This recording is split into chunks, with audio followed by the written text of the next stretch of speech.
اور خدا کے کلام میں لکھا ہے لوکا 9:62 جو کوئی اپنا ہاتھ ہل پر رکھ کر پیچھے دیکھتا ہے وہ خدا کی بادشاہی کے لائق نہیں. اس لیے اب چونکہ ہم دوڑ میں آ گئے ہیں, ہم نے دوڑ شروع کر دی ہے, ہم نجات کی راہ پر آ گئے ہیں, اب ہمارے لیے رکنا خطرے سے خالی نہیں ہے جو خدا کو بھی ناپسند ہے. اس لیے عزیز بہنوں بھائیوں, ہم جس دوڑ جو ہمیں درپیش ہے, جو دوڑ ہمیں درپیش ہے, ہمیں ثابت قدمی کے ساتھ مقصد سے دوڑتے رہنا ہے. اور اگر ہم دوڑتے دوڑتے تھک بھی جائیں تو ہم چلنا شروع کرتے ہیں, اور خدا کا کلام ہمیں اس میں بھی ماندہ ہونے نہیں دیتا. اگر مقصد میں کوئی نہ کوئی غرض شامل ہو جائے تو وہ سارا ہدف, وہ ساری کوشش زیرو پر چلی جاتی ہے. مجھے اپنی زندگی کی ایک مثال نہیں بھولتی, پرانی بات ہے لیکن میں ہمیشہ اس بات کو یاد رکھتا ہوں. میں نیا گیڈین بنا تھا اور گیڈین انٹرنیشنل کی طرف سے مجھے انویٹیشن آئی.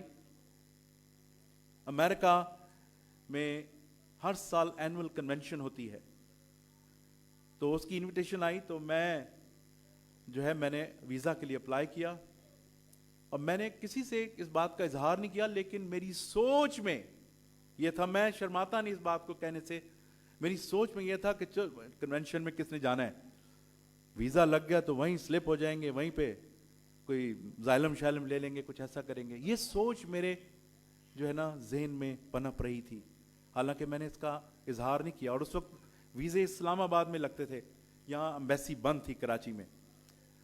تو جب میری ڈیٹ آئی میں اسلام آباد گیا, اور اسلام آباد میں جب ویزے کی میری باری آ گئی, جب میرا انٹرویو شروع ہوا تو وہ میری ساری چیزیں دیکھ کر وہ کافی متاثر ہوا, ویزا آفیسر, اور کوئی جواز نہیں تھا کہ وہ میرا ویزا انکار کرتا, لیکن اس نے کہا کہ میں آپ کو ویزا نہیں دوں گا.